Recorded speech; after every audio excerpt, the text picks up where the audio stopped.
Hello, welcome back to your Big Creative Life podcast. I'm excited to dive into social media this week and next week. This is a two-part series. I was thinking about how to organize these episodes because social media is obviously a massive topic, and not just social media, but like social media 101. And I decided to do 1 week focused on strategy and 1 week focused on mindset because yes, there's definitely some overlap in those things, but they're just different topics. And I think what prevents people from posting is more the mindset stuff, but strategy is still very important. So we're going to talk about in this episode.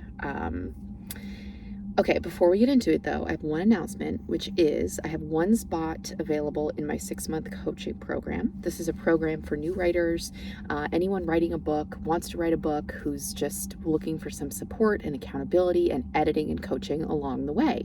So it's a 6-month one-on-one program, and there are coaching calls. You get regular feedback on your pages along the way as you're writing your draft. So we have 25-page reviews where I'll look at 25 pages, we'll have a call, we'll go through the notes and everything. And then I do a full manuscript evaluation on the book at the end. So you end the 6 months in a really good spot. You also get access to an app that I use with my clients called Voxer, where you can check in with me. I check it Monday through Friday, once a day, and you can ask questions. You can get accountability if you want to brainstorm something, whatever you need, it's there. And then you get also some other cool perks like access to all of my online courses and trainings. This is a rolling kind of program. How it works is I'll have a spot open up when one of my clients finishes. So I have someone that finished, they wrote their book, which is very exciting. We just are going to have our call tomorrow to talk about their feedback. Or no, sorry, Friday, 2 days from now, to talk about the feedback, which is exciting, and their editing plan and everything. But yeah, so I have an opening for that. You can find more information at the link in the show notes. And this is customized because it's one-on-one. So if you just have a book idea, but you have not even started writing yet, that's fine.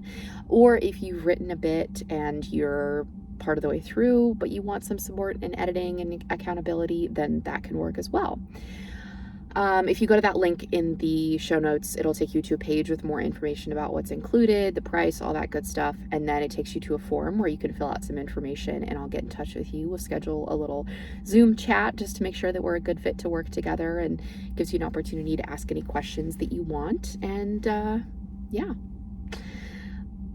I think that's everything the only announcement I have. Editing availability, you can always go to my editing page, also in the show notes, and see what my availability is, what month I'm booking for. Okay, let's get into social media. With social media, I want to include 2 important disclaimers. Number 1, if you are listening to this podcast, there's a good chance that you know this, but if not, I just want to make it clear that I am not yet a published author. Knock on wood. I will hopefully be in the next couple of months getting ready to send my book out on submission. I have a literary agent, and I'm hoping for a book deal soon, but I do not yet have it. The path of traditional publishing has been very long for me, and I'm hopeful about it. But yeah, so when I'm talking about social media, I can't yet talk about it as an author who has a book to sell. So we're not going to talk about like very, very granular specific content ideas in this episode, but just know that, keep that in mind when I'm sharing advice and strategy. I'm doing so from the perspective of someone who has created social media publicly, like on Instagram, TikTok, the podcast, etc., YouTube for years, but not selling a product. I sold other stuff like my coaching services and my editing services, but not a book yet. The other thing to keep in mind is that what I'm going to be focusing on in this episode is really tips and strategies for new content creators, meaning like you are not posting on social media yet, but you would like to, or if you are posting, it's like maybe personal content where the people that follow you are friends and family and you have a private account, or maybe you're just in the very early stages of it, but it feels hard and overwhelming and you just feel like you're banging your head against the wall. If you have been doing social media for years and feel like you're a pro at it, this is not the episode for you. the tips and strategies that I would give to someone who's been doing it for a while and already has built up a foundation and some followers is going to be a little bit different. So now that those disclaimers are out of the way, let's get into it. Okay, the first thing that you're going to have to do with social media, if you are not posting yet, is to decide if you want to continue to post on the account that you currently have, if you have one, or if you want to make a separate account. There are a lot of people who start this writing journey and they have an Instagram that they've had for 12 years, and the only people that follow them are family and friends and like people that they went to high school with, right? So, and they post like once a month and share pictures of something. So sometimes people feel totally fine switching over to start incorporating more writing content and start talking about the book they're writing or books they're reading or sharing some behind the scenes of their creative process. And sometimes people are like, absolutely not. I need to just start fresh because I don't want these friends and family and people from high school to see what I'm doing. So either is fine.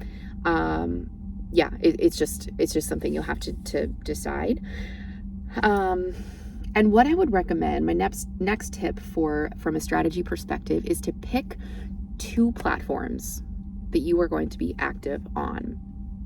It is very overwhelming to think about creating content everywhere right out of the gate.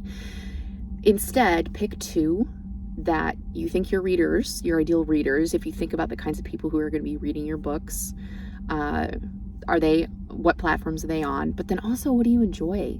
Or if you're not to the point of enjoying content, if you really don't like it, then what do you hate least? I am active on Instagram and TikTok, and that's it. And I have the podcast, so you can definitely do some long form content if you want. So this could be a blog and Instagram. This could be Facebook and TikTok. This could be X and Instagram or like Threads. There are different options for this, and eventually you can get to a place where you're repurposing. Maybe you can add in different content platforms later, but right now really focus on 2. And if that feels overwhelming, just focus on 1. You can always expand later. Maybe right now you just really want to focus on Instagram, and that's awesome. I started off with Instagram and TikTok in the podcast, and then like a couple years into me creating content around writing, I decided to add in YouTube.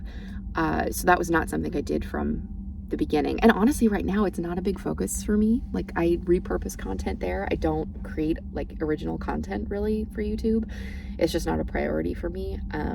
But because I've been doing this for a while, I felt like okay to add it in and it wasn't going to be extra work. So you can always do that down the road.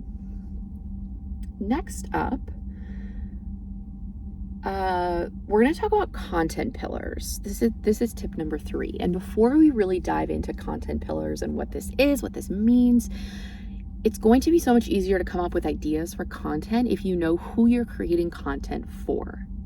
Because creating content, whether it's a video talking to the camera, whether it's sharing a picture and writing a caption, whether it's a text carousel, whatever it is, it can be overwhelming and scary to think about just creating something and then like releasing it into the void. It feels vague, it feels murky, it feels like who's going to be interested in this? Like, I don't know. I always felt kind of it felt more like pointless to me before I really got clear on who I was creating content for.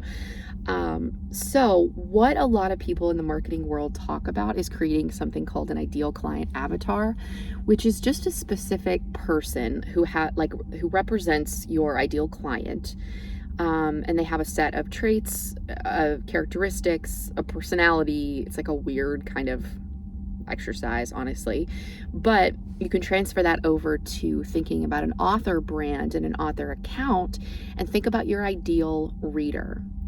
Who do you feel like is the ideal target audience for the book that you are writing, want to write, have written, whatever? Because when you are an author, you are not creating content for the internet as a whole. You are not creating content for all readers either, because not all readers are interested in every type of book. Let's say that you are a romance author and you write like dual point of view, spicy romance. Okay, so even within the romance genre, there are readers who are not going to want to pick up your book. They're not going to be interested in your book because it's dual point of view, because it's spicy. Not every reader likes spice. So you're not talking to everyone on the internet. You're not talking to every reader. You're also not talking to everyone who likes romance. You're talking to a specific person who will come across your book and be like, yes, this sounds interesting. This is exactly what I want to read. Like, give it to me now. Yes, please. That's who you want to be creating content for. And this is something that I'm only like starting to dip my toe into as I'm thinking about like going on submission again with my book, and thinking about myself as an author and how I will make that transition, which honestly feels a little murky. I'm going to be honest, I'm not really sure how to navigate that in the future. Of, I have this business, but if I become I don't know, I guess it's something I'll have to figure out if and when the time comes. But my ideal reader is someone who reads thrillers, and someone who reads psychological thrillers, and someone who is interested in certain topics that I tend to talk about a lot and almost anything that I write. That's my ideal reader. It's not everyone. It's someone with that interest. And for me, it's women, because I know that readers are overwhelmingly women. Psychological thrillers, a lot of women read psychological thrillers. And also, if I look at my analytics on social media, 80% of my followers are women. So once you have your ideal reader figured out, and you can get very specific with this if you want, but you don't have to. Even just thinking of a couple of characteristics of this person who represents your ideal reader is a good exercise.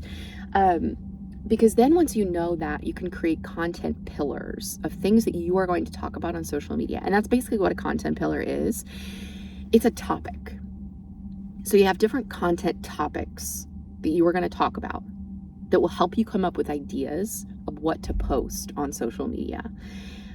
As an example, let's say you want to come up with three. You want to come up with three content pillars, three content kind of groups or buckets or of topics that you're going to talk about. So one is specifically about your work in progress.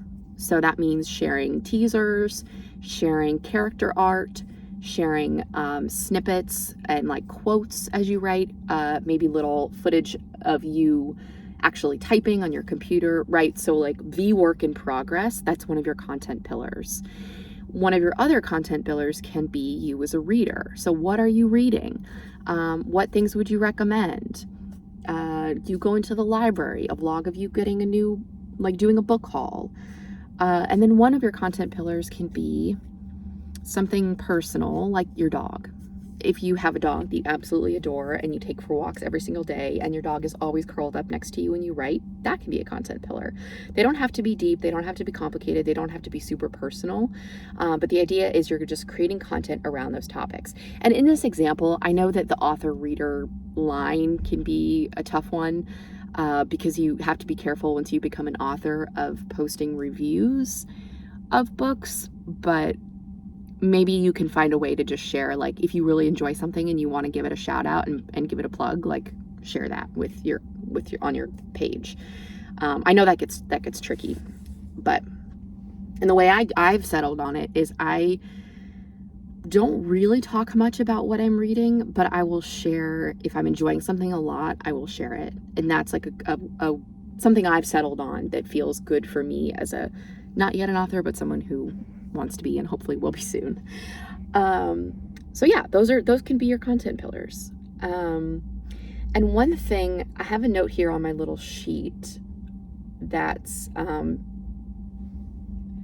documenting versus creating. And this is a really good tip that I heard. I don't remember where, but the idea for this is if we think about creating content, that can sometimes imply a level of effort and work, and that can feel like a lot if you're balancing content creation on top of a million other things that you have going on in your life, instead of documenting something that you're already doing.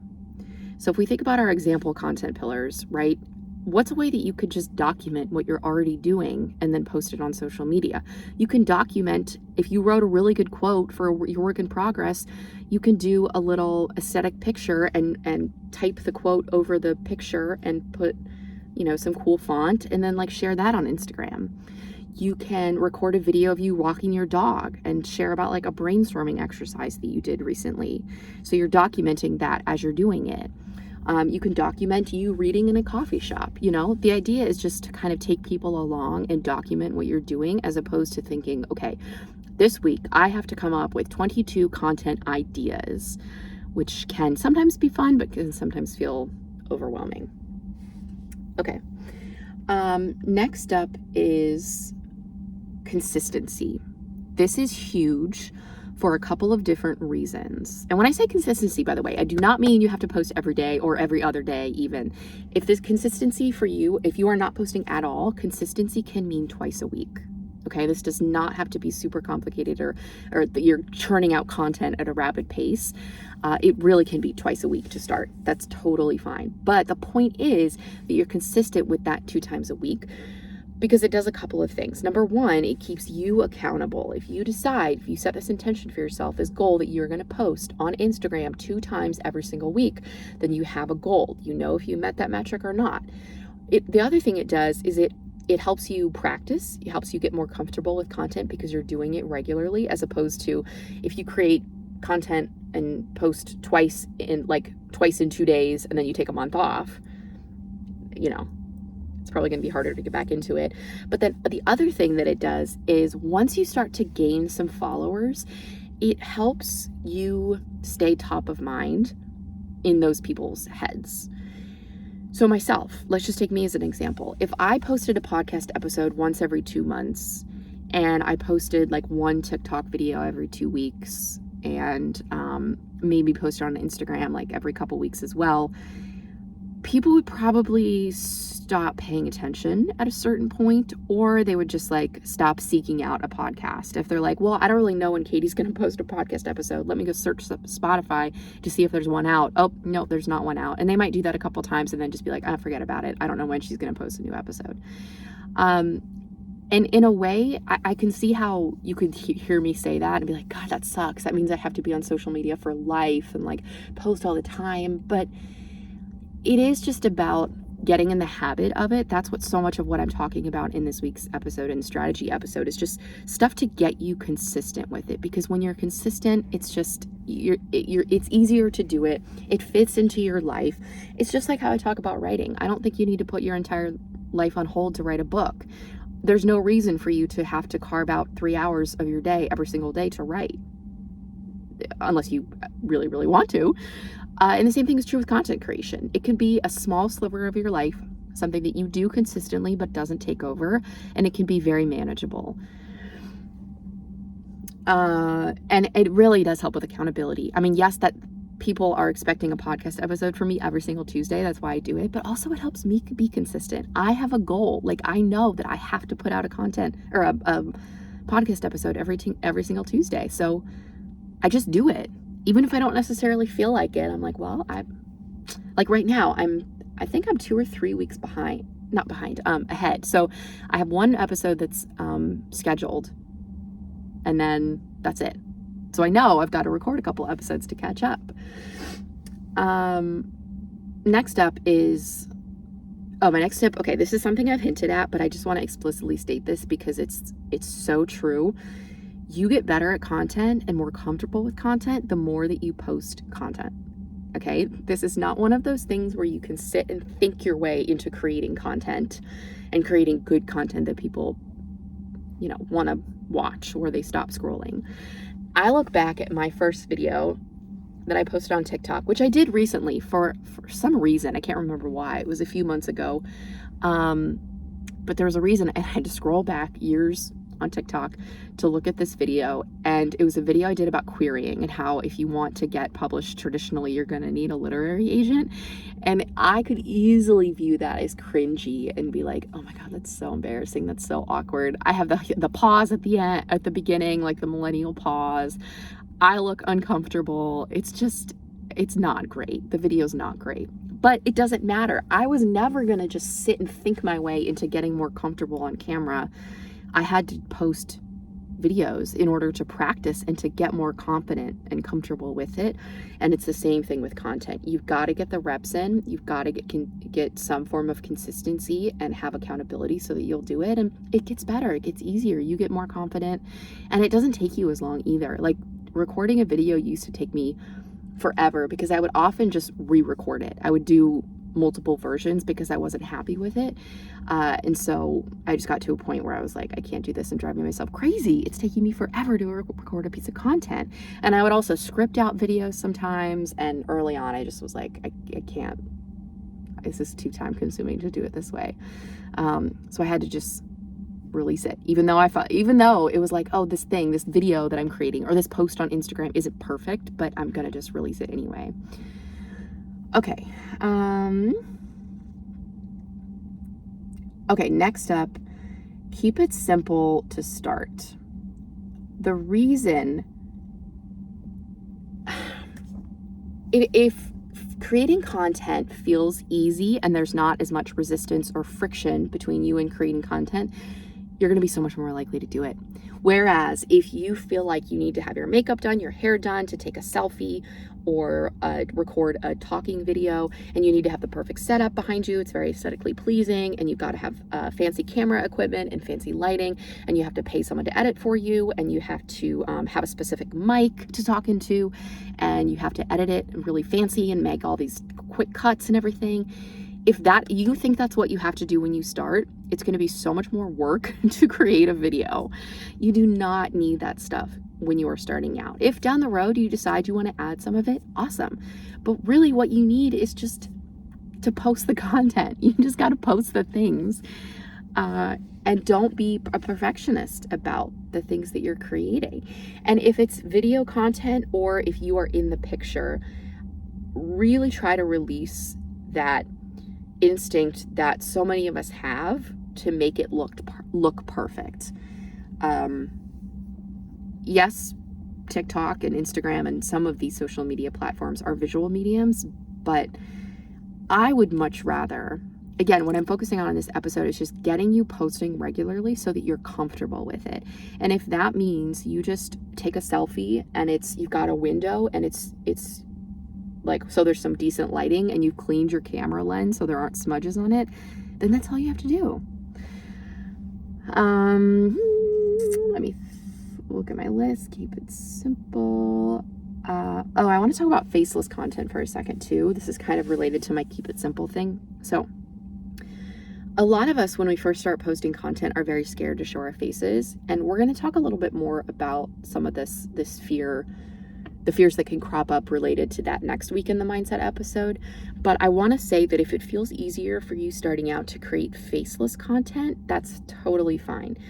And that can look like you turning the camera away from you and taking a picture of your desk setup, of something from your manuscript, your coffee, the sky, or just doing a text post where it's you just create like a carousel and you create it in Canva and it's just text. You can absolutely do that to start.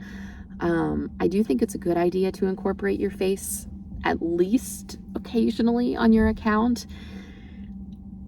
This leads me into my next and final tip, which is to remember your end goal of why you're doing this in the first place. So you're not posting on social media because you want to be an influencer. And you're not posting on social media because you want to, I don't know.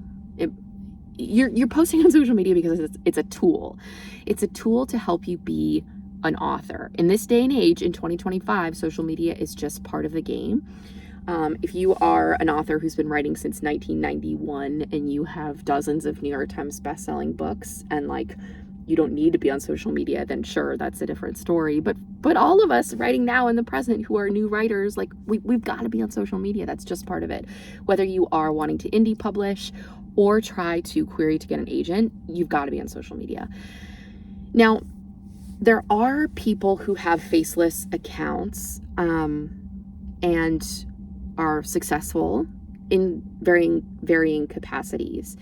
And you can create content on social media that doesn't show your face and hook people in for sure. Like if you're teasing something from your book, if you create one of those, so Canva is a great resource, and Canva allows you to, it's like graphic design, but for people who don't know graphic design. So you can create social media content in Canva, and you can create reels, and they've got templates and stuff, and TikToks. So you could do like pages flipping and then put some text over it. And that could perform really well. And you attract people who are like, ooh, this sample from the book looks really good. I'm going to go read it. That can absolutely happen. But I do think, if I think about the authors that I really connect with, I know them. Not actually in real life, but I feel like I know them because I have a sense of something else about them apart from just the words that they've written on a page and what their book title is. Going back to the content pillars, when I talked about including something personal, this is where that can come in. People who, if people feel like they know you, then it's going to be easier to form that emotional connection. And maybe easier to build a community of readers and people who love following you and love seeing a bit about your life. Again, it doesn't have to be super personal, but just a bit about you and who you are and what's important to you and how you spend your time and all that. So then there is that emotional connection. And when you are sharing about an upcoming release, if people feel like they know you, they're going to cheer you on and be excited for you on a whole new level. So I do think that if we think about establishing an author brand, showing your face is going to be a component of that for 99% of us, unless you are that 1% who can do the faceless thing, and you can definitely do that. But yeah, I just think that that's important. But if that feels overwhelming and you don't want to take selfies, you don't want to post pictures of yourself, you don't want to talk to the camera, definitely do the faceless content first and get comfortable, get into a rhythm with that, and then you can incorporate some of that face content later. What I want to say to wrap up is just with content that you're posting, if you're coming up with content ideas, you're thinking about your ideal reader, thinking about your content pillars, and you sit down and you're like, okay, what am I going to post today? Part of me like bristles when I hear people say this, but it's kind of true, in that every post needs to have value. And I bristle because it's like, ugh, I don't know. That's such a, I just don't like the way that sounds or the way that feels.